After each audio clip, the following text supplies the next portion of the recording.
Carmen, aren't you going to rinse it first? Rinse it? You got to rinse it for salmonella. Oh, no, you rinse it. I think you're going to get fucking salmonella all over the place. Oh. Ron, do you wash your chickens before cooking them? No, I buy my chickens pre-washed. I actually buy my chickens pre-cooked. I actually try not to eat chicken that often and try to reduce the amount of meat, seafood meat that I eat. So Gotcha.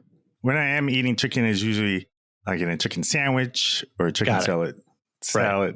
So I've been trying to get some more protein in my diet, so I've been doing this thing where I get a bunch of chicken breasts and bake, just bake them and then freeze them or keep them in the refrigerator. And I had this whole methodology of washing and drying them and oil and salt and pepper, all this stuff. And then I watched this episode and I was like, I'm putting a lot of work into salmonella protection. And then when Carmi says you're just getting salmonella everywhere, I was like, oh, maybe I should just stop it because it's going to bake off anyway. Everything's going to bake off anyway, so it doesn't matter. So is that the solution, that it just bakes off? I think that's what I'm taking away from it. That's my takeaway. Should we be getting our health tips from from the bear? From a television show? Well, maybe it's not a bad source given who else is in charge of health related decisions in this country in the moment. But anyway, we're not here for that. Right. Have you, another question for you. Have you ever eaten tonado? The white sauce that... What is that? It's the sauce that Donna says to him when she's relating that conversation about her trip to Italy. Right. And it's a white sauce that looks disgusting or whatever. And I had never heard of it either. And apparently it's anchovies and tuna and something else. And I Googled it real quick. And it looks just kind of like this white dog's vomit sauce. Yeah, it sounds gross. Yeah. It sounds absolutely gross. No, thank you. But delicious. My other question for you is, have you ever eaten at a Michelin star restaurant or a Michelin star styled restaurant?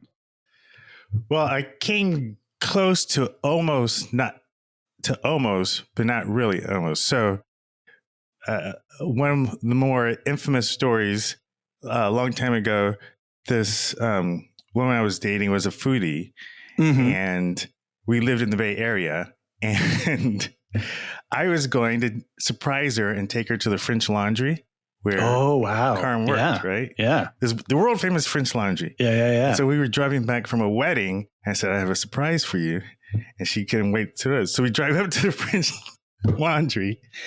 I had no idea you were supposed to book a year in advance. So I'm rolling up to the French Laundry like it's McDonald's. I'm like, a table for two, please. And they're like, Ron, you were laughing so hard you hit your desk and it interrupted the microphone and it broke the recording connection. So right. So I'll wash my hands. So we roll up. So I walk into French Laundry and like, table for two, please. And the maitre d's like, and what's your name? Do you have a reservation? No. But I saw open tables. I'm like, can we just sit over there? And so my girlfriend, obviously, who she understands the French Laundry, and she was like, you brought me to the French Laundry and you didn't make a reservation. And the maitre d', to her credit, she was very nice about it. She was like, well, most people book a year in advance. I'm like, a year? A year in and your girlfriend's just embarrassed as hell, right? She's totally embarrassed. I'm like, who the fuck books a restaurant a year in advance? Yeah. All right. All these people sitting over here. That's who did it. Like, is there an Applebee's nearby? Anyway, that's the closest I've ever gotten to eating at a Michelin star. Did that cause the breakup? No. Okay, good. Many other things cause breakup. Right. Fair enough. But so no, how about you? We ate at a restaurant in Seattle not long ago. Actually, last year it was our 10th wedding anniversary, and we went to a restaurant near to where we got married, and then a place that we had dinner with friends like a night or two after our wedding who couldn't come to the wedding, but they came in and took us out to dinner. And it has since changed hands. So the place wasn't what we remembered. And then it was part of this restaurant group.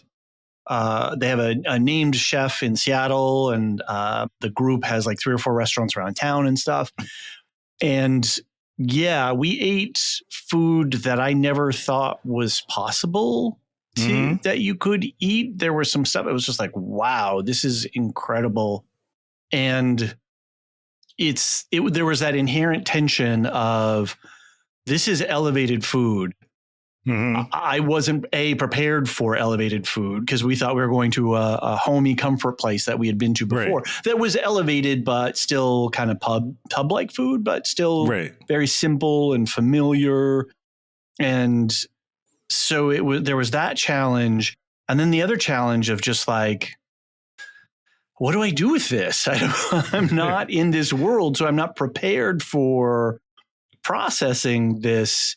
And we came for comfort, and we didn't, not for food exploration. Like, we're going to go to the Met and see this new artist and their new installation or something like that. Like, I think there's some preparation involved if you're not of that world in constantly eating in that way. So yeah.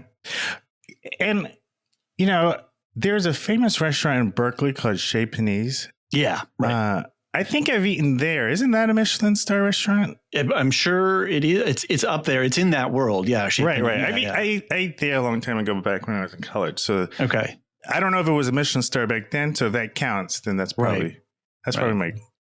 counts. So Ron, we're actually here to talk about season 4 of The Bear. We're talking about The Bear. And I was trying to do prep for this season for us so we could go in and talk cogently about the episode or the season and the episode, the acting and all this stuff. And man, this season has such a level of depth and episode to episode and season to season construction and interstitial stuff that I can't, without having done a full episode to episode, scene to scene breakdown, I'm having trouble getting my hands around it and getting my head around it.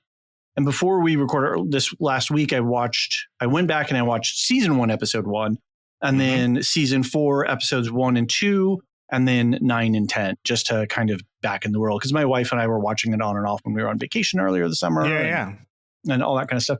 I don't know how you're relating to this season, but I thought, well, maybe what'll work is we have a hot pot of ideas and thoughts and concepts. And rather than being a definitive season 4 recap, and this is the Lorehounds, official blah, blah, blah, let's just talk. Yeah. And just like talk about the season and talk about our feelings and our thoughts. Because I don't know about you, man, but this show was on another level for me this year. Yeah. I mean, it works for the watch. If it works for the Watch podcast, it can work for us. We can just talk about the season at a high level. Exactly. Hey everyone, David here. Wanted to tell you about a company that makes some really beautiful Middle Earth inspired products. Actually, I wish I had discovered OSHA slings when my daughter was little and I was using a lot of different baby slings and carriers. They sent me one of their Ancients of Gondor Ithilden baby carriers. Honestly, the design of this carrier is cool as hell. The quality is impeccable. It's a really smart design and super easy to use. I wish I had this when I needed it. I would have loved to show off my dad nerd cred at the time. But they also sent me a really nice blanket, the Misty Mountains Throw. And now that same daughter, she monopolizes it whenever she's on the couch. It's beautiful, just the right weight. It's brushed cotton, so it's breathable and keeps us really cozy. We've been having a lot of cold weather lately, so we're always fighting over who gets to use it. A little about OSHA. They're a family-owned Scottish company. They've been handcrafting products since about 2010. Everything's ethically sourced and made in their solar-powered workshop. Check out their website. They've got a bunch of information about their sustainability practices. That's something that's really important to me. And they have this huge line of official Lord of the Rings products. They're making baby carriers, throws, scarves, mugs, tea towels, and the designs are stunning. Like, go check out the website right now. There's a link in the show notes. New customers get 10% off with the code Lorehounds. Go to OSCHA slings.com. Where would you put this season? Like, if you were ranking the seasons, where would you put this season for you? I think this is my favorite season. Really? You think this is better than season 1? Yeah. Why? Because that's a bold statement, David. I think there's a lot of reasons, and obviously I'm not prepared for your question as much, so I'm kind of thinking off the top of my head here, and so some things those that are the come best to mind. kind of questions. Yeah, exactly. The actors are very finely tuned to their characters, and so their portrayals and knowing who the character is. And I think this is really important in this season, is that all of these characters have been on a tremendous arc. And we're getting resolution to stuff that happened in 1, 2, and 3. And to be able to pull off the subtlety and the sense of process that the person, the technical skill of the portrayal of showing this person who has been going through all of this trauma and re-aggravating that trauma on a daily basis, to starting to find resolution and to starting to find the grace to be able to allow to hear other people who are as hurting as badly as they are, and to be able to start to come to some accords and some healing. That is a next level skill on this acting, in television acting for me. Then we've got things like we've got this great pantheon of characters, and they're all clicking seamlessly. And then this show, the way that it uses music and the way that the music is integrated, for me, this season is otherworldly. Like, I'm really transported. I hear an old familiar song, with Led Zeppelin, episode 1 of season 4. That's the way it ought to be. Yeah. And I'm instantly in that scene, and I'm aware of the song, and I'm grooving with the song, but I'm also with Carmi and Mikey, and I can smell the tomato sauce, and I can hear it sticking and all of that. And so for me, on all these different levels, and then the editing, and we can talk about all of this stuff, but to me, the show is really coming together in a way that I don't think I could have predicted, and it's breaking all these rules of standard television. This is not The Pit. This is not Slow Horses.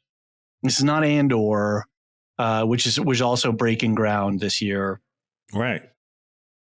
But the arc of the characters and the arc of the story, the episode links were all over the place because they were doing what they needed to do to tell the story that they wanted to tell for that episode.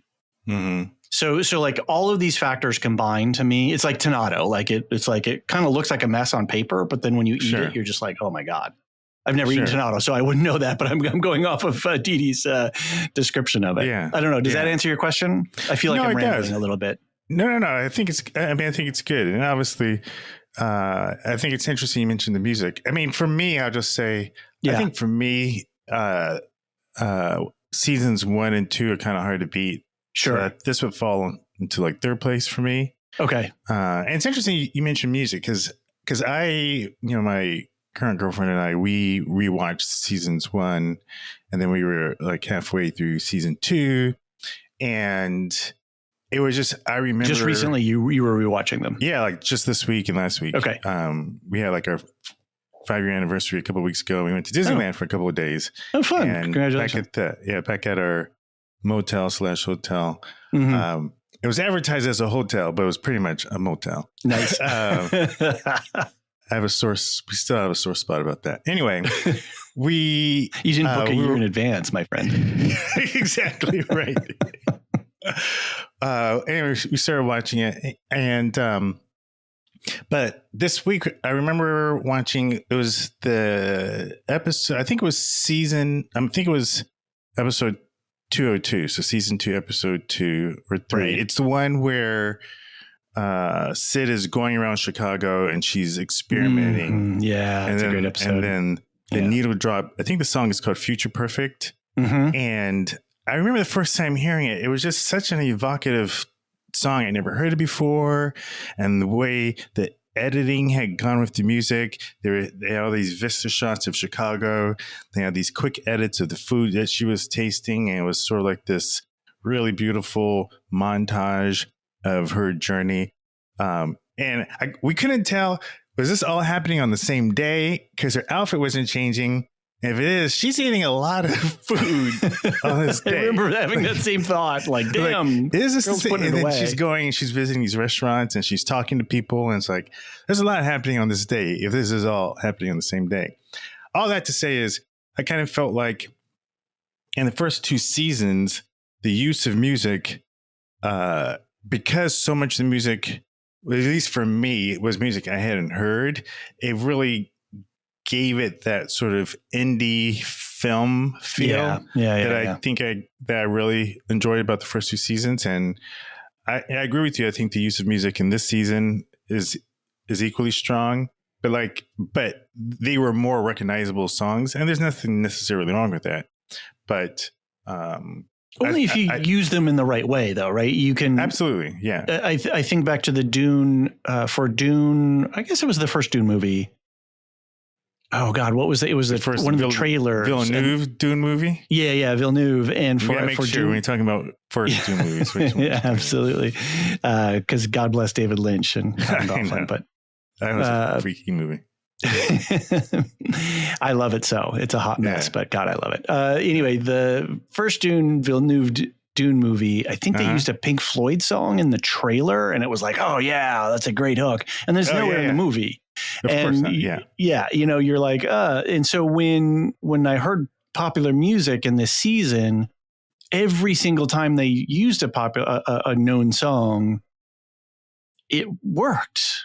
Yes. Like they actually thought about why this song is here and what I have a suspicion that if you go through season 4 and every single song that's at the end of the episode, that bridges us out from whatever is going on screen into our credits, or, you know, cut to dark and then go credits, that song has a specific point of it being there. Right. So that makes me think, because there's a couple of songs I'm like, oh, wait, yeah, they're saying something here, and I haven't done an actual analysis of it yet. But that makes me think that every song in this season, the care and the craft that they're building this, that they built this season for, I think there's nothing is misplaced in this. Sure. Yeah. No, I agree with that. In fact, I just rewatched the finale last night, and I specifically wanted to sit through and hear. I was really digging on the song. I mean, that was a song I don't remember ever hearing. I wasn't familiar with that song again. And so, yeah, I think the use of song this year. Fast Slow Disco by St. Vincent. Yeah, I've added that to my favorites list now. Yeah, it's good. So it's really good. Yeah. They did. I mean, I think, you know, if I can use this analogy, I think it's apropos analogy. The show creators really know how to cook. They know how to use the ingredients of music and editing and cinematography and acting to put together meals. And I kind of feel like this season is one of those, at least for me, one of those seasons where, like, depending on when the food critic comes, you're going to get like an amazing review and maybe even that Michelin star, or like maybe just an okay review. Because like I feel like there were a couple of episodes. I don't feel like there was a bad episode, at least for me, necessarily in the bunch. Yeah, I feel like there was just some that just really stood out more than others, and we could probably get to a couple of them. And we don't need to go into detail with each one, but in terms of like why they really like stood out. And so, like, you know, one that comes to mind for me is the Worms episode, which I think is episode 4. That was the one where Sid goes to get her hair done and she hangs out with TJ. It was written by the actor who plays Sid. Io Debris. Io Debris, and the dude who plays Marcus, is it something Boyce? Lionel Boyce. Lionel Boyce, yeah. I have like 5 screens up with all these like breakdowns of songs and episodes. I love your preparation. Well, thanks to the great AI in the sky for helping me speed my work on that. So anyway, but I think that's a good example of like where they were really cooking, because it was kind of, I wouldn't call it necessarily, it wasn't a bottle episode, but it was an episode where she was detached from the normal. I wouldn't say normal, the regular storylines, even in so much that the other characters were involved. And that's when they had Danielle Detweiler as her cousin. Mm-hmm. Like even in the scene where it's like these little subtle things. So she's talking to Sydney, and one thing I picked up on when she's talking to Sydney, she's talking how she would normally talk. And then when she picks up the phone, she like instantly code switches. Yeah. And it was like the subtle thing where you get a really feel for the taste of who this character is, how she operates in the world, how she operates with, her cousin Sydney. And then when Sydney was telling the story of, I love the fact when she's telling the story to little TJ about the 2 houses she might want to spend the night at. And it's obviously supposed to be a metaphor. Yeah, no, it is a metaphor for the 2 jobs she's trying to decide. Right. And then at the end of the episode, TJ's like, I think you should work wherever you want to work. You're really good at cook. Like she knew all along what she was talking about. So they thought she was being sly. Right. And so it's these little things that really stand out. So that was like a standout episode, for me. Aside from the big one, the wedding episode and the finale, is there an episode for you that particularly stood out? Yeah, I think before we do that, I think my episode is going to be episode 9 for a couple of reasons. But I wanted is that the one with Donna? Yeah, with Donna, but it's also, there's a couple of key conversations because there's that one, but Sydney and Cicero have a conversation as well that I found particularly moving. And so anyway, but before we get into that really quick, this topic of bottle episodes really quick, this is go way sideways. I want to bottle this. I love it. I think we should start to shift the definition of knowing, not just as a let it culturally drift, but I think we should just intentionally drift it. A bottle episode is a standalone episode that breaks out a character or a plot line separate from the rest of the episodes. I think that in a season, I think that's how we're using it now. A lot of times we want to call it that. Right. And what do they call that when the path, when architects, through a park, they make these like winding paths and then you see the brown grass where everybody is just walking. Right. It's called, so that has a name where people are like, there's a whole psychology behind it. And it's like I forget what it's called. Anyway, people just are going that way and we just keep going that way with bottle episodes. So I think we should just intentionally say that bottle episodes are now these breakout little sub stories or character moments. Because bottle episode in the old sense of serial, in previous TV, 26 seasons, live audiences, bottle episodes were, you were reusing cast and story and sets in a particular way. So that's my opinion about that. Yeah, no, I like it. Yeah. Anyway, I think, and we have to talk about Shapiro too in a little bit relative to Sydney, but Tonato. So I have some thoughts on Shapiro. Yeah. Well, do you think he's faking it? Do you think he really has the money? I think he has the money. What I found interesting, because he like the way he's trying, like so the episode where she comes over. I think this was the hair episode too, or the episode before or after, where he invites her over to the restaurant. And he's like playing like this hip hop music. Yeah. And it's like, is this what he's normally playing? He's just assuming. And then he asks her, he gives her like the remote and she can pick whatever she wants. and then she picks Fleur-Elise, I think, by Beethoven. Right. And he's like, "Oh man, Mozart," and she's like, "Beethoven."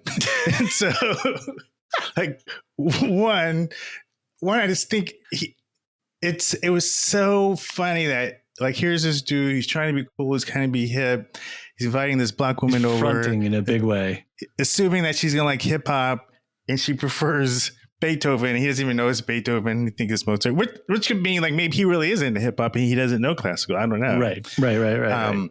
But then even later in the episode, he says something about, yeah, we can have like Afro-futuristic. He talks about some type of Afro-futuristic type of food or something. And I just felt like what is this? Like, it felt very microaggression-y in a sense, in terms of what he was trying to do and how he was trying to like win her over. And I think it's interesting. Go ahead. No, you go ahead. I was just saying, I think it's interesting that he uses his real name in the show, because I was looking him up. I was like, that's his real name. He's a real chef. That's his real name, Adam Shapiro. So like, is he real? But back to your question, I do think he has the money, because was he the top chef at ever? Or he was the sous chef? He was at Olivia Colman's restaurant, whatever that. Right. So he was probably like the sous chef or something. So or CDC, he was I'm not sure. Big name chef. Yeah. And so I didn't see anything. Maybe there's something he missed, but I didn't see anything that suggests to me like he didn't have the ability to actually do it. He didn't have the money to open it. Right. Yeah. I have this. I just have this like sinking feeling that like his restaurant is going to fall through, and you know, maybe that's just I'm interpreting the show, or I'm predicting the show on right. On this is what we do with television, right? We're like, oh, like what's the pattern, and we've seen this before, and so maybe I'm just trying to over predict the show, but I'm like suspicious of him for that. But that said, I think he's totally fetishizing her and sort of kind of tokenizing her and trying to use her. I don't think he ever really is would have ever given her the full creativity, the creative freedom that he was selling her on. I think he would have boxed her in, and then he would have used her as some of his fuel to fuel his thing, not a true collaboration. So I don't think it would have worked out for her in the long run. I think she would have been less satisfied. I think she would have been less satisfied as well. I don't know if I'm ready to, or if I would say that he is fetishizing her, or fetishizing her or using her. I mean, I think to some extent he knows that she's a talented chef.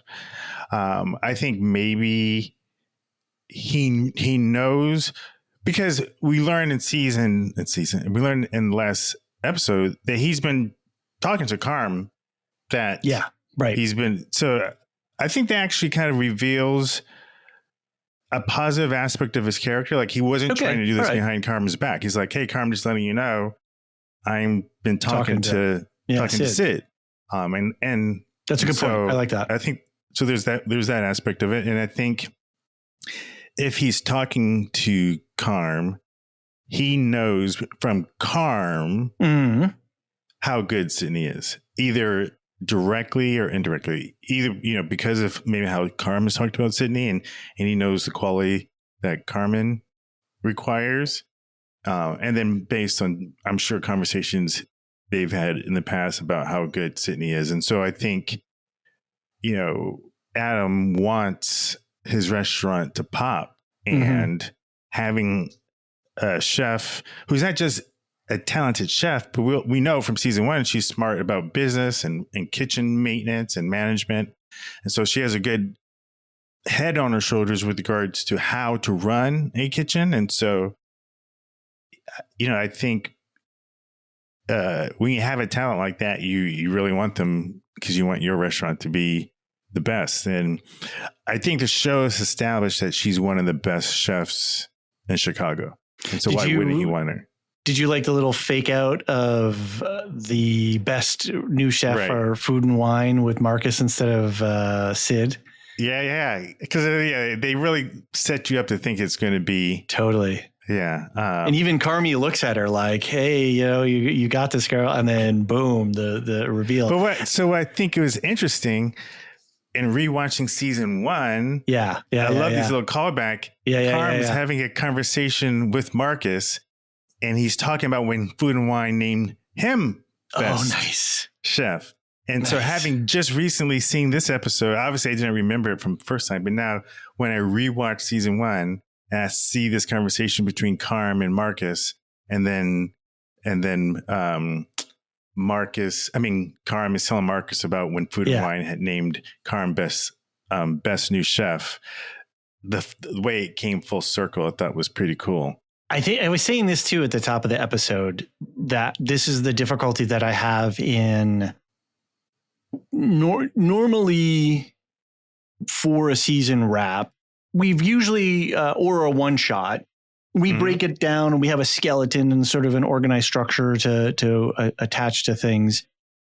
And to me, this season is so filled with these interstitial moments that jump from episode to season, right? That it's like so hard to understand where all these things come from. And when I think about the dream sequence that Carmi has in season 1, episode 1, which I did rewatch just this week. Right.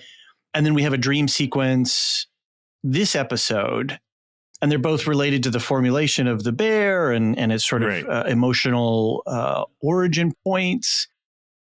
And, the clock, and there's all these things that you can't. Real quick. Yeah.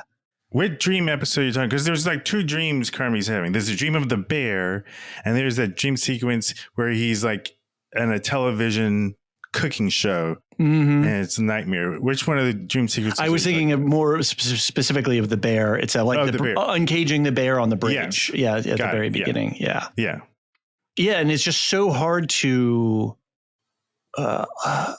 follow all these little rhizomatic connections across all the different episodes. They're just so connected and bounce off each other and fold and wrap. It just creates this incredible richness. And so when you do strike on those moments, they're really special and add a level of emotional vibe, as well as sort of intellectual, like, oh, wow, yeah, I remember that. Or that makes me, oh, yeah, I've just drawn the parallels between this, that, and the other thing. And it makes you feel good as a viewer. You're like, hey, look at me, like I'm smart. Well, it's interesting you bring up the dream, because when Carm says to Sydney in the finale, you are the bear, I think he's talking about the dream. Yeah. Like, see, like we're doing it right now. This is very meta, because this is exactly the thing. Because, when you first see the dream, you think the bear is him. And he is him. And maybe at that point it really was. Like maybe it's evolved. But if you were to assume that, Christopher Storer had, the creator of the show, he always had in mind to come to this point. And he always had in mind that the bear was Sydney, or that the bear was, because I think the first time we see him have the dream, he hasn't even met Sydney yet. So at the time, but it could represent somebody outside of him who's either better or who's going to take his spot, whatever that means, right? Or some challenge he has to face. And he doesn't know exactly yet what that challenge is. And I think the challenge is giving up restaurant, giving up cooking, and giving up to Sid. So Sid represents the bear. You just said, like, in that last 2-3 sentences, you said about 5 different things that I'm like trying to keep track of. But I want to go back to the bear thing first. And one of these days we're going to get to my favorite episode, but I think my favorite episode my favorite episode actually contains a lot of this stuff. There's an element of magical realism. There's this underlying all along. It's the sandwich guys. And finally the computer and Rob Reiner's character get together. Right. And there's all this stuff about recovery and trauma. editing is a big part of. So for me, episode 9 has almost everything from this season in this perfect sort of episode. Yeah. But I want to go back really quickly to this idea of the dream, and sometimes how our dreams seem prescient, but like how do we know that, or why? Like what vibrations are going on in the universe that might, allow me to pick up on something or whatnot. And to me, in this show, there is a definite element of magical realism that exists in this really weird way. Just again, I hate using the food metaphors all the time, but there's just a hint of it that if it was too much, it would change the show radically. And if it's not there, then it doesn't actually give the show that extra special thing. And I'm thinking of at the wedding when they all get underneath the table. Mm-hmm. Like that's just physiologically and physically impossible. I was trying to figure out, where are they exactly? Is that a table? I mean, it seemed like it was getting bigger. It was kind of like it was, yes. And that's what I mean. Felix the cat's hat. Oh yeah. It kind of felt like Felix the cat. Or you mean Tesseract from yeah. So that's one of these elements that I'm thinking of with the magical realism. Another one is Carmi finding the green sweater, finding Claire Bear's green sweater in his closet when he's over visiting his mom. Mm-hmm. And there's a couple more, and I wish I might. It's buried in my notes somewhere else. But there's this definite use of real adjunct parallel magical realism things that I think just makes the show that much more special, but never then actually crossing the line over too far. And then we all just go, oh, okay, well, this is magical realism done. Right. And now it's completely different. Because for me, this show is very, very real, and it's very grounded in very real human, the human condition and things. So what about the sweater made you feel like it was magical realism, finding the sweater? How she left that, because they have the conversation at the wedding, and she says, oh, if you go over to your mom's, I left this green sweater over there one time. Right. And, bring it back to me. She's like, and as this kind of like hero's quest thing, like if you really love me, you'll come up with the sweater. Not that she would really do that, but it was kind of one of those playful things that couples might do, right? Like, show me you love me, right? Like, I want to see you experiencing the love that we're feeling here by doing this thing or retrieving this thing for me. And so he finds the sweater, and that is so unlikely that the sweater from 20 plus years ago that he would just walk into a closet, just see it and take it down off the shelf.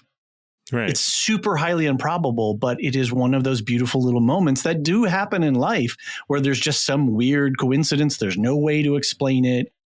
And yet it connects to something that makes you feel both small and big at the same time. Yeah. Yeah. No, I can understand that. Yeah. And so for him to find that sweater, just that, and knowing that they've already sort of reestablished their connection during the wedding episode, but now, like, when life, I don't know if you've experienced this, like sometimes when you're on the quote unquote right path for yourself, and in that moment in that stage of your life, things just seem to be clicking and stuff just seems to be coming to you in unexpected but positive, in ways that take you forward positively. And to me, that's again one of those elements of Carmi's on the right path, removing himself from the restaurant and starting to heal from the trauma of the loss of his father, the alcoholism of his mother, and the suicide of his brother, and then the traumatization of being, of what that other chef did to him at that other restaurant. Oh, right, yeah. That he's. And which is what we get into the final episode, right? Where he's saying, look, I'm trying to, can I play a clip? I have a clip. Yes, please. I have a clip. Okay. This is a little bit long, but I think it goes to the point of this thing of breaking patterns. So we're going to segue, and I want to talk about this whole thing of recovery and breaking patterns and stuff. I'm learning that too. Okay. I've been going to meetings like 3 times a week. I'm talking about mistakes, God and shit. Then the more you do that, the more you realize that people are not so different.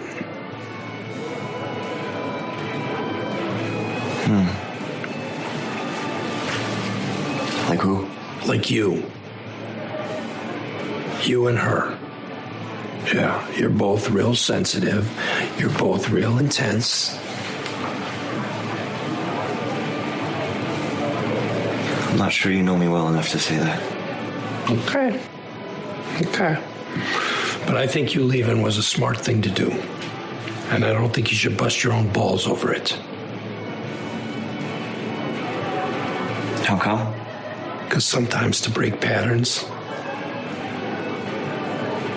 you got to break patterns, man. And I'm sure it's not easy.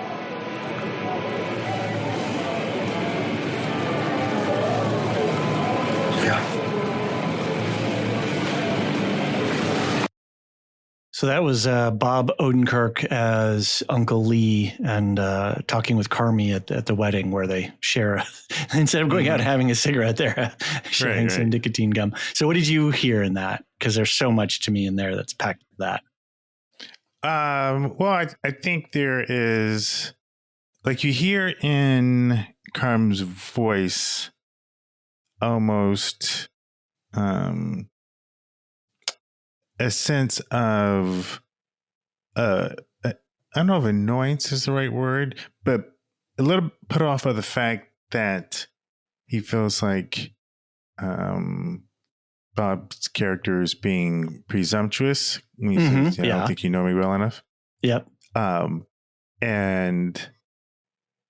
I kind of feel like he knows, like, what's Bob's character's name again? Lee, Uncle Lee. It was his dad's brother. Yeah. Yeah. He knows Lee is actually correct, I think, in his assessment of Carm.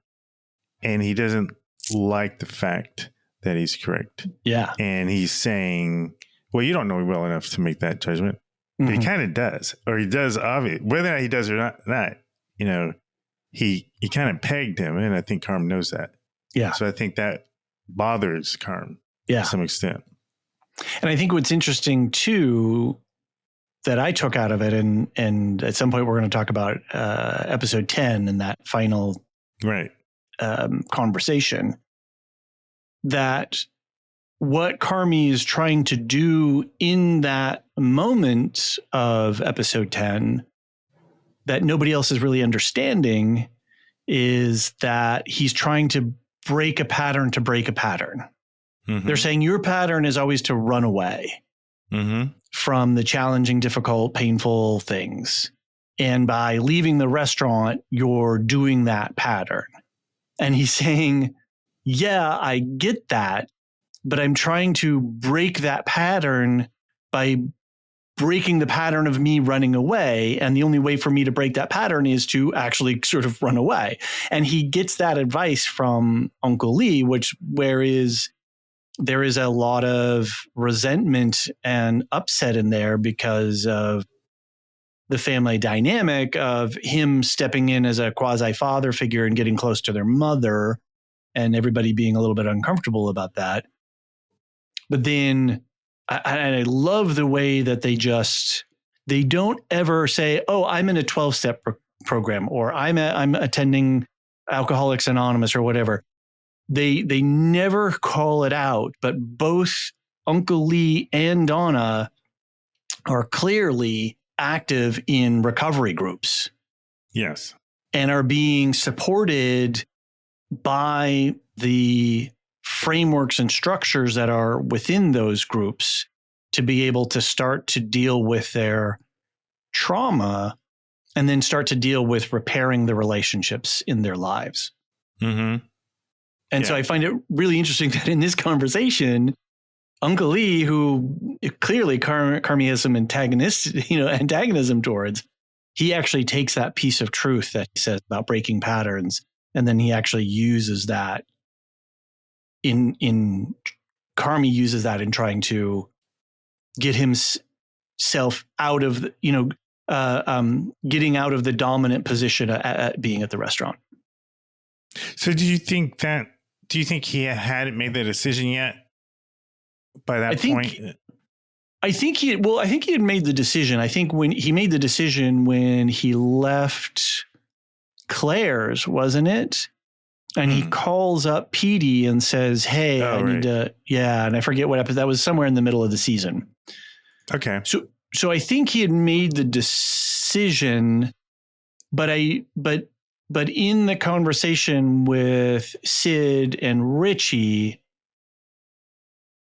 I think he had new ways to explain. He was attempting. He had new ways to attempt to explain why running away is actually breaking the pattern. Not running away, but leaving the restaurant is the way for him to break the pattern of, I'm going to put myself into my cooking to the degree that my sense of self, I'm channeling my trauma.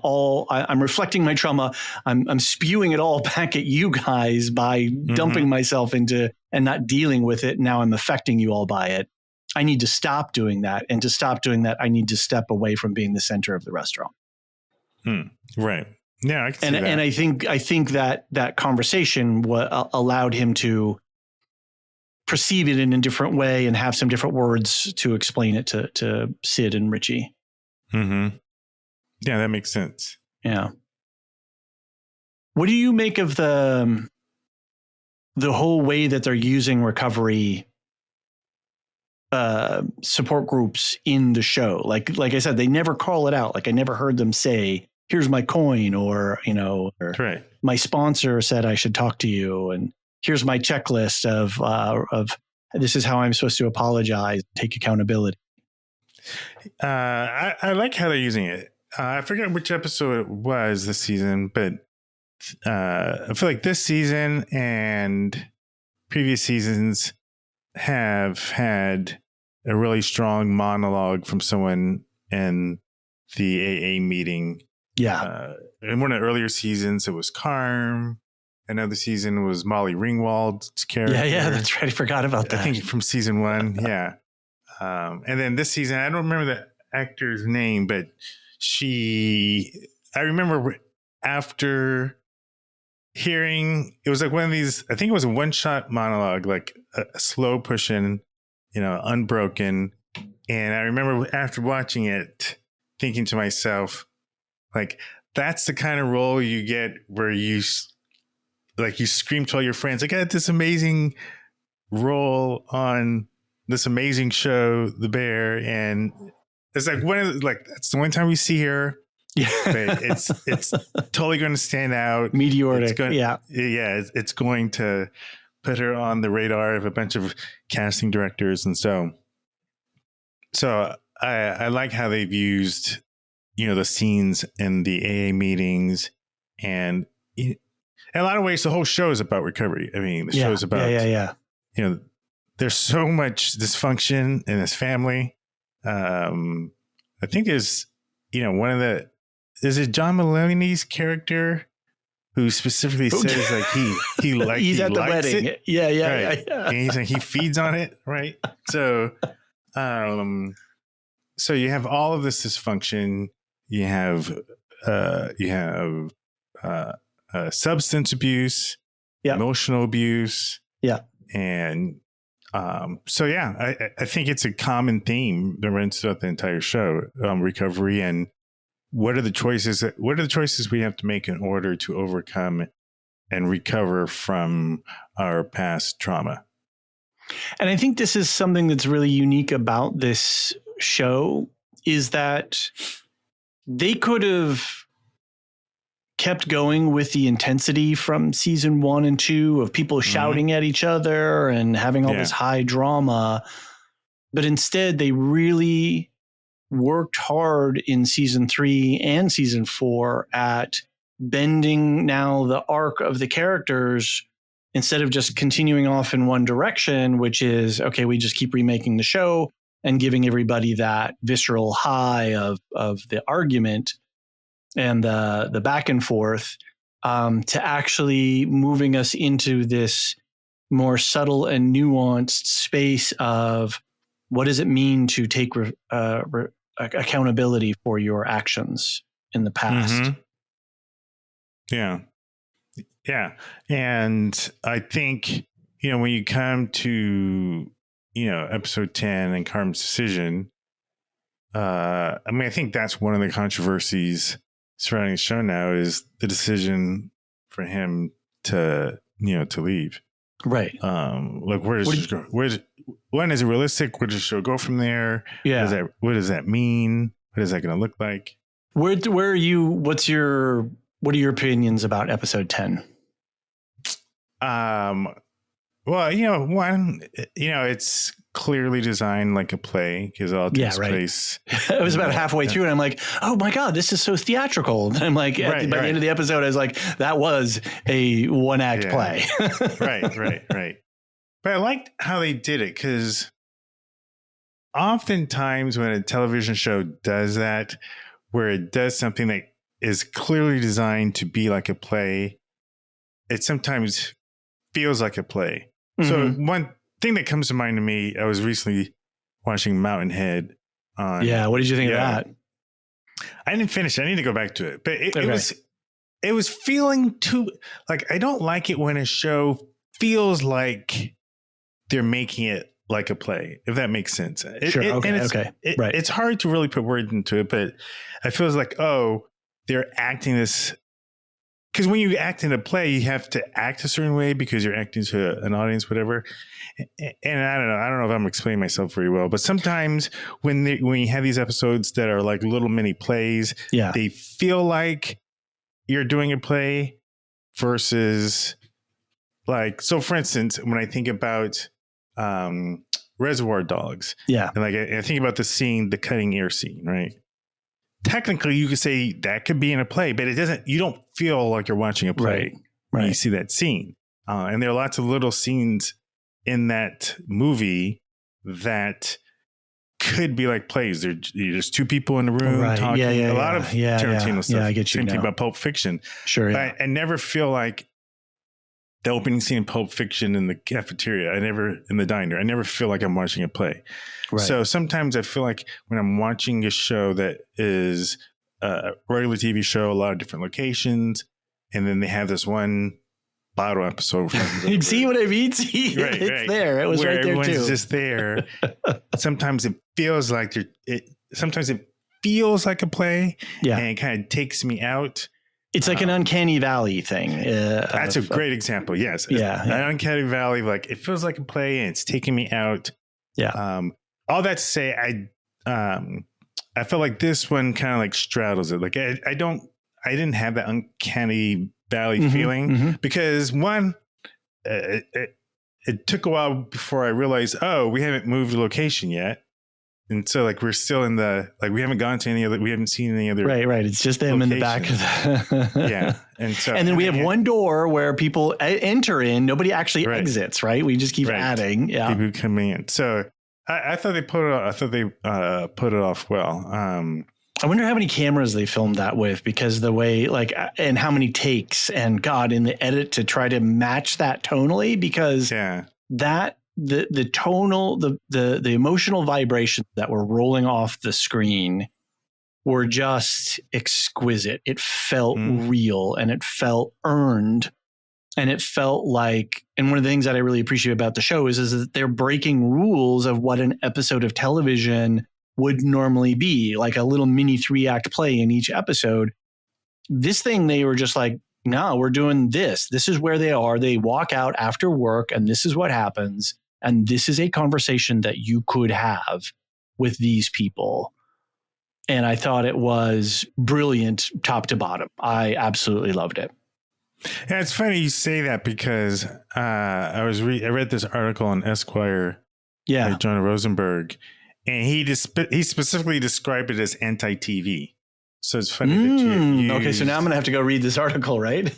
Yeah. And one of the things he was talking about in this article was the controversy around the episode. Would Carm really do that? And he told the story of how it's not uncommon for people to have a pivot shift in their career, in their life. And yeah. his own personal story. Like, he used to be an audio engineer, and now he's a writer. He writes about TV, entertainment, and sports and stuff for Esquire. And so he was using his own personal story as an example of how he could relate to Carm making a decision as big as no longer being a chef. Like, maybe he'll go on and be a professor at the CIA or something like that, you know? And so he was walking around looking at architecture earlier this year. Yeah, totally. Like, maybe he wants to go become an architect. Who knows? And so I feel like I feel like I trust the people behind the creators of the show to make, however they do it, make it work. Because there's lots of ways. Because I didn't get the impression that Carm is not going to be at the restaurant at all. Like, he'll still be cooking, whatever. Like, maybe there'll be some kind of transition, but there needs to be some type of cathartic, realistic way in which Carm transitions out of the bear, where we as an audience feel like that feels earned. That makes sense. I can understand why he's going, where he's going. Like, I can see him and Claire moving to Copenhagen, or something like that. Where and maybe it's implied he wants to start it again, but a little small shop on the corner of two Dutch streets that I can't pronounce, and a little bakery shop. Who knows? I think too, where I kept checking myself all season long of, in a Bad News Bears type story, they would suss out there'd be some way to suss out the reviewer, right? Who's coming in. They would have gone to heroic efforts, and then there'd be some sort of heartbreaking, cathartic moment, or maybe they didn't get the star, but they earned something out, whatever, right? Is your audience old enough to know the Bad News Bears? I don't know, maybe the underdog story, right? Come from behind story. Come from behind, but you don't win in the end. Yeah. But yet you learn, it's the memories and the friends that you make along the way kind of bullshit. Right. So, and there's plenty of that, because there's a lot of love that is shared among all of the characters, and a lot of appreciation. I mean, obviously with Tina and the whole scene of Luca and I forget her name. Which one? The expediter, the woman with the pin. Oh yeah. God, is she the one that seems going to hook up with Richie? I'm shipping that so hard. I am. Oh, of course we are. Everyone is. Yeah. But I know who you're talking about. Yeah, and I don't have her name. She and the other dude used to work at Ever, and then they came over. Yeah, well, Luca came from Copenhagen. Didn't he just come straight from Copenhagen? Luca came from Copenhagen. Yeah. But no, the Asian dude. I'm talking about the Asian dude. Him. Yeah. Those were Richie's buddies over at the other place. I think it was Forks was the episode. Yeah. Where we Forks. One of my favorite episodes. Absolutely. No question. Yeah. But yeah. So even in that episode, I was kind of wondering about Richie and her. They were definitely laying tracks. Yeah, it's definitely stronger. That the one scene where they're in the closet together or whatever, close, and they're talking, and he's like, "Oh, was this too personal a question?" Whatever, like. And so they're in, right. So we're shipping her. We're thinking about the star. The desserts was the surprise pop up that we didn't see, but that's still great because it fills that emotional need. And then all season long, we're like the sandwich. Come on, guys, put it together. And then they put it together in this really interesting way. And but by all means, so all of those things in a normal show would be tied up neatly in some kind of bow, whether you didn't get the star, but you still made friends along the way, or the sandwich shop takes off and they have we have enough money. As another magical realism moment was the money in the tomato sauce cans. Like, that's completely ridiculous, right? So anyway, but whatever. So there's all these things that in a traditional show, we would be leading towards those and then wrapping them up. And then we don't, or we do, but it's not in a way that we expected. But it's done in a way that's actually very real. Right. And very probable in our primary world. And I think when the show takes a bottle episode and says, right, we're gonna lock down 4 actors at the back of the set, and we're gonna do this at night, and we're gonna have lights shining in the lenses, and we're gonna have lens flare, and it's gonna be blurred. And Debris actually has to smoke, and actually, like, she's actually coughing because smoke, and all this stuff. Right. That they broke the episode out, and that breaks all the rules of television. And I have not read this Esquire article, but I agree with the premise as you're telling me. Yeah. Yeah. Which episode is it, or which article is it? Because I'm looking. Is it the wildly misunderstood one, or where does it go from here? Do you remember? It's by Jonah Rosenberg. I have to go. Yeah, I've got it. I've got both. I've got a couple of articles up from him. Oh, okay. So yeah, I read it recently. Oh, anyway, I've got them both. I'll read them. So it's the one that says the Bear season 4 finale is wildly misunderstood. Got it. Yeah. Okay, I've got that one up. So I'll read that later. Yeah. Nice. Yeah. How do you feel about Carm's decision? And do you think they're going to be able to pull it off next season? I was processing kind of in the episode as well, now that I think about it. And I was trying, and now I understand it in a little different way, because I did do a little bit of going back and thinking about it and watching a couple of other episodes, and then playing the clip from Bob Odenkirk right now about breaking patterns. I have another clip actually I want to play for you. Again, it's another a little bit of a long one, but I think it sort of goes to this, and I think it sets up the question interestingly, because what do we do with Carm? Where does Carm go? Because I think this clip sets up, this is him and Mikey talking at the beginning of the season. And so this sets up the question of the restaurant and what's going on with Carm here. So here's the clip. He was an asshole. Well, everybody loves restaurants. Even assholes. I don't know, man. I'm in a restaurant every single fucking day of my life, and I've definitely met thousands of people who definitely do not love restaurants. Yeah, well, they would love ours. Yeah, why is that? Because it would be ours. I mean, listen, just because you've, been to fucking Napa, it doesn't make this a not fuck business, Well, I know that. Grass on plates. No, I know that. It's fucking hard, right? It's fucking hard. And that's what makes it special, right? It's fucking hard, and it's gnarly, and it's brutal, and it's specific, and not everybody can do it, but I can do it. Mike, look, we could do this, right? We could take care of people. We could make it calm. We could make it delicious. We could play good music. People would want to come in there to celebrate, right? They'd want to come in there after they had great days, and they'd want to come in there even more after they had shitty ones. We can make people happy. Mike. You and me. Yeah, you and me. You haven't really thought about this, huh?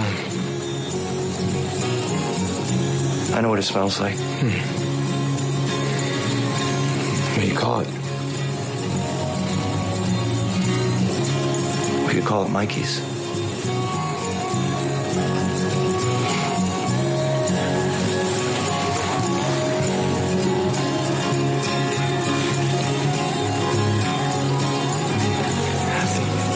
I think I got a better one.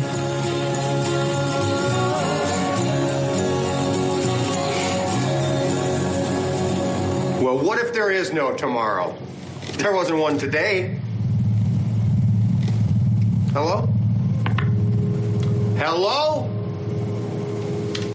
There's so much packed into that. I know. So you kind of explain the end. They went to the clip from Groundhog Day. Yeah. And I think that's a really important thing is that, so this whole sequence sets up the thesis for this season, I think, which is that this restaurant, Carmi wanted to do it with his brother and create this magical space where they could make people happy. But now there's these holes in his heart. It's based on on ideas that aren't necessarily true in life because, oh yeah, dad was happy at these places. And like, did you actually know dad? And it's like, actually, no, I didn't. So there's a giant hole there. There's a giant hole because Mikey's now gone.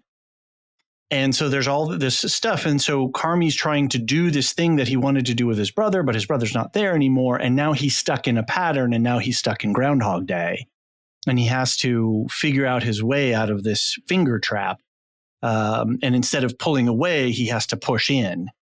And so this scene, I think, bookended with the episode 10 and with Sugar coming in and just giving him that hug when she realizes, God, I'm going to cry here in a second, when she realizes that he's making this breakthrough.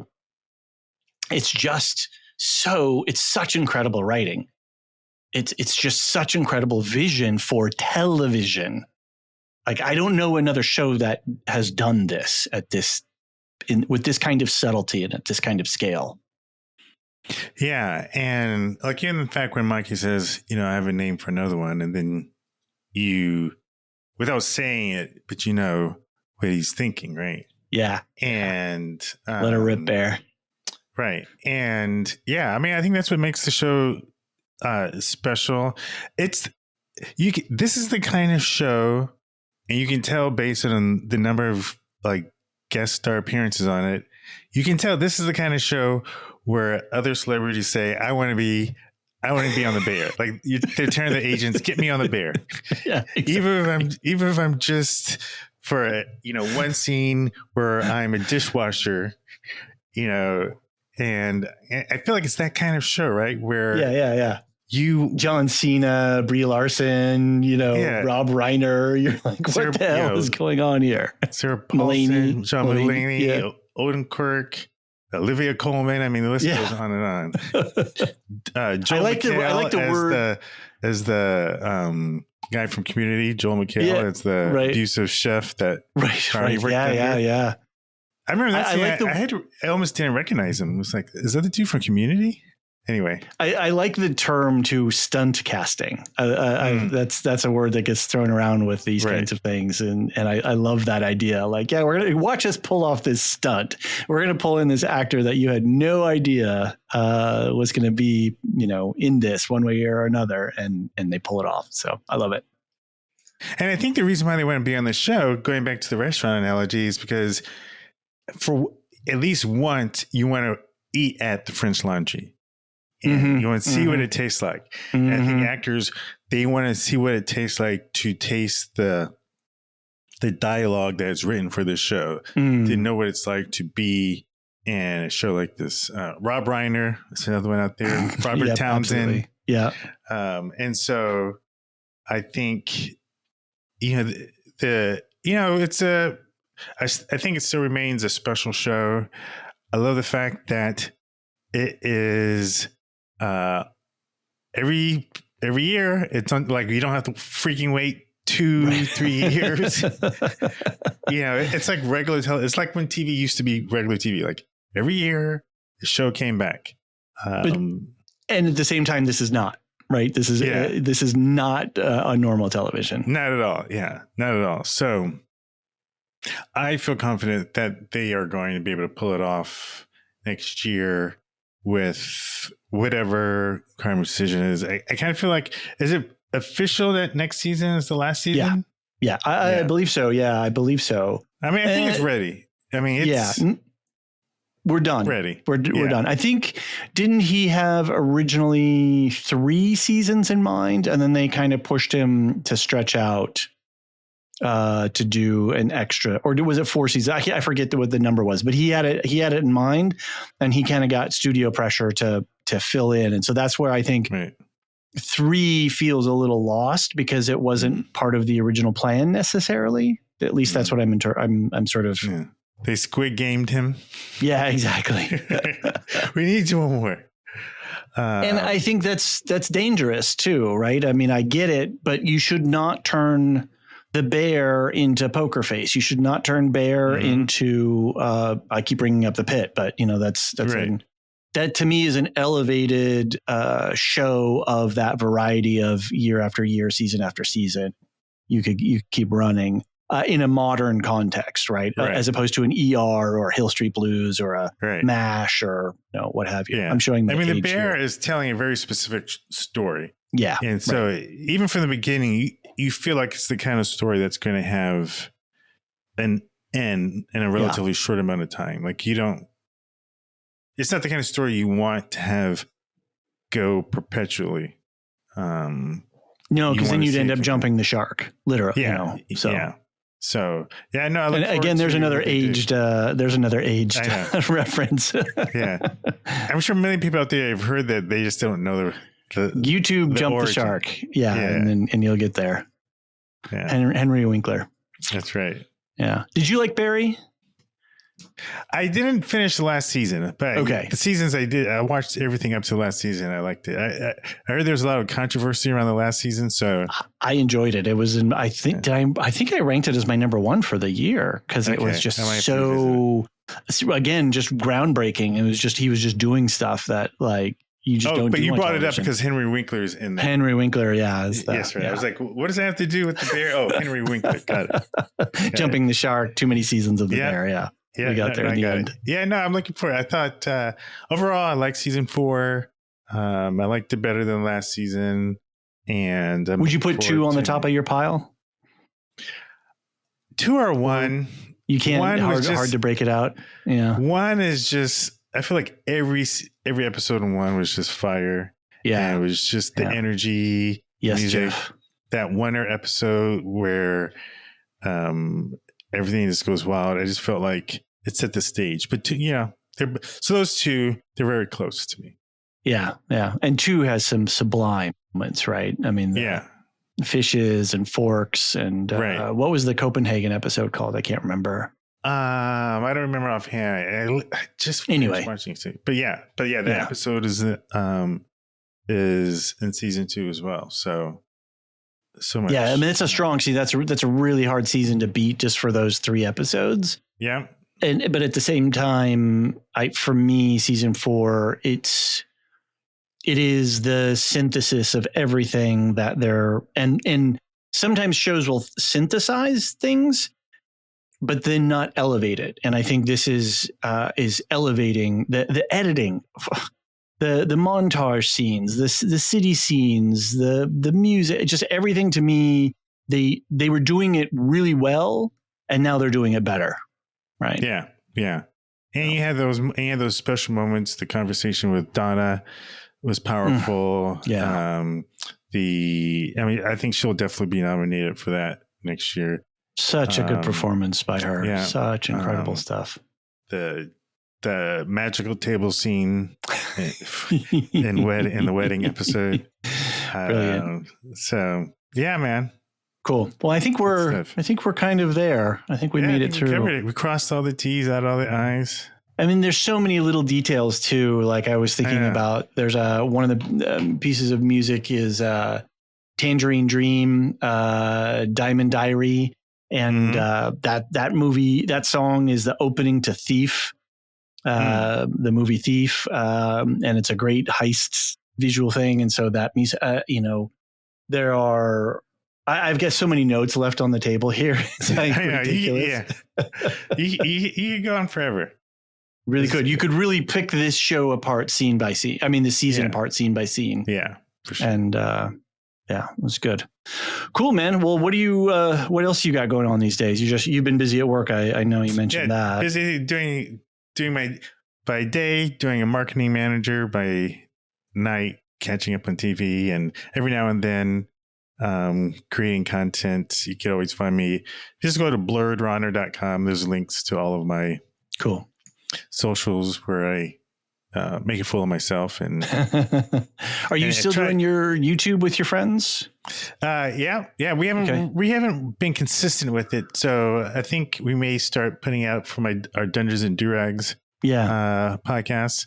We're trying to get, we're trying to level up and be consistent. We first got to be consistent. Yeah. Once we can be consistent, then we can worry about leveling up. But yeah, you need something at the center of that to be able to drive the consistency. Yeah. So for now, for me, it's a lot of fun stuff to do on the side. Cool. And I'm enjoying it. Cool. Right on. Well, just a reminder to everyone to check the show notes for the link tree that has links to all of our other affiliate podcasts. John and Marilyn right now are covering Foundation. I'm going to be covering Alien Earth. You're going to be joining me for at least one episode of Alien Earth when that drops. Yeah. Is the new season of Foundation out? Yeah. It just started. I think we're up to no way. 2 or 3. Yeah. Oh my God. All right. Well, I thank you for telling me. that explains why I saw it on the homepage of my Apple the other day. Yeah.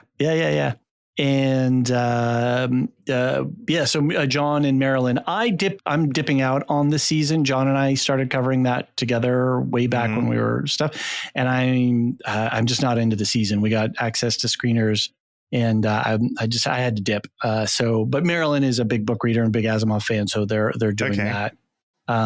We also just finished. John and Alicia just wrapped coverage on Murderbot, so that was really. They really enjoyed that season, which just got renewed for season 2.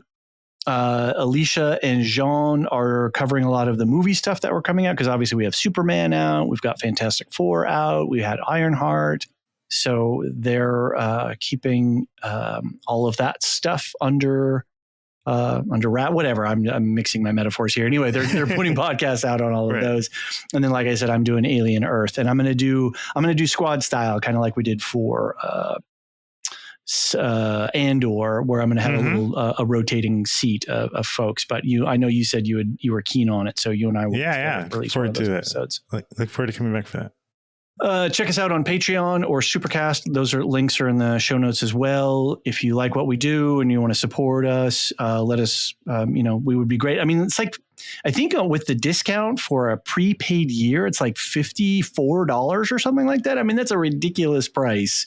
That's ridiculously well valued for the amount of content and the quality of content we put out.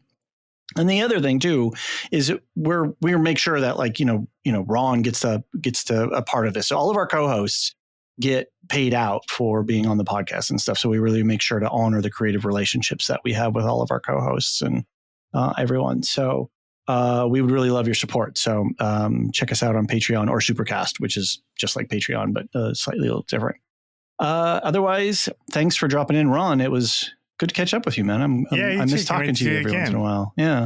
This is fun. This is great. Cool. Well, I'll see you on Alien Earth. All right, man. See you there.